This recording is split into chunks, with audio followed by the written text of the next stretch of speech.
Hi, welcome to Tech Tips and Tech Stuff. My name is Ron, and today I want to talk about portable humidifiers and the dust they leave behind.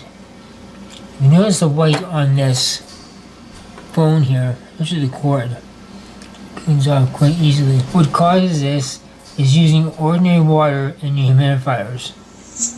If you have a portable humidifier, this is the water you need.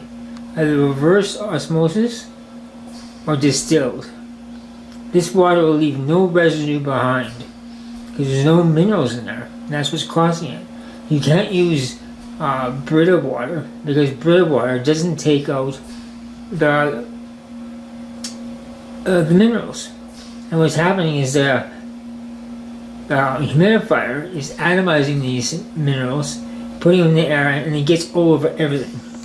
So in conclusion, if you're running the proper water in your humidifier, you won't have any problem with that white dust ever again. Hope this helps. Thanks, patrons, and a special shout out to my best friend, Benjamin R. Price.